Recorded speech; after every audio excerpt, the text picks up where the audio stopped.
2 বছরেরও বেশি সময় ধরে চলা ফিলিস্তিনের গাজা উপত্যকায় ইসরায়েলের চলমান হামলায় প্রাণ হারিয়েছেন প্রায় ৬৫,০০০ সাধারণ মানুষ। ফিলিস্তিনের মুক্তিকামী সংগঠন হামাসকে নির্মূল করতে ইসরায়েলের এই বর্বর অভিযান বন্ধে বিশ্বের বিভিন্ন দেশ এবং মানবাধিকার সংগঠন আহ্বান জানালেও ইসরায়েল তাদের অভিযান অব্যাহত রেখেছে।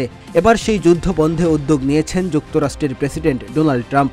দুই পক্ষকে প্রস্তাব পাঠিয়েছেন যুক্তরাষ্ট্রের প্রেসিডেন্ট।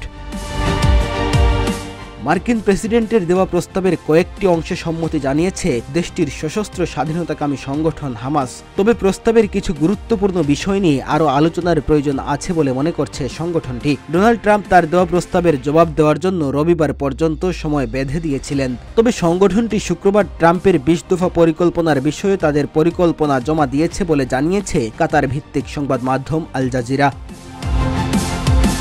মার্কিন প্রেসিডেন্টের পরিকল্পনায় তাৎক্ষণিক যুদ্ধবিরতি, ইসরায়েলের হাতে আটক ৪৮ ফিলিস্তিনি বন্দীর বিনিময়ে সব ইসরায়েলি বন্দী মুক্তি, একটি আন্তর্জাতিক সংস্থার নেতৃত্বে অন্তর্বর্তীকালীন প্রশাসন গঠন এবং হামাসের নিরস্ত্রীকরণ অন্তর্ভুক্ত ছিল।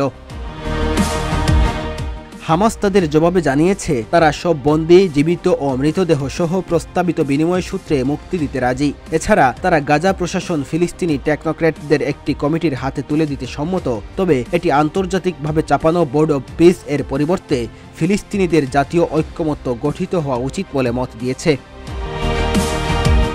তারা আরও বলেছে গাজার ভবিষ্যৎ ও ফিলিস্তিনি জনগণের বৈধ অধিকার সম্পর্কিত বিষয়গুলো আন্তর্জাতিক আইন ও প্রাসঙ্গিক প্রস্তাব অনুসারে সর্বসম্মত জাতীয় অবস্থান থেকে নির্ধারিত হতে হবে। এদিকে ট্রাম্প হামাসের জবাবকে ইতিবাচক বলে মন্তব্য করেছেন। তিনি ট্রুথ সোশ্যাল প্ল্যাটফর্মে লিখেছেন, হামাস দীর্ঘস্থায়ী শান্তির জন্য প্রস্তুত এবং তিনি ইসরায়েলকে অবিলম্বে গাজায় বোমা হামলা বন্ধ করার আহ্বান জানিয়েছেন। আল জাজিরার বিশ্লেষকরা বলছেন, হামাসের অবস্থান আলোচনার নতুন জানালা খুলে দিয়েছে। কাতার ও মিশর ইতিমধ্যে মধ্যস্থতার উদ্যোগ নিতে শুরু করেছে। কাতারের পররাষ্ট্র মন্ত্রণালয় জানিয়েছে যুক্তরাষ্ট্র ও আরব দেশগুলোর সঙ্গে মিলে তারা প্রস্তাবটি নিয়ে আলোচনা চালিয়ে যাবে।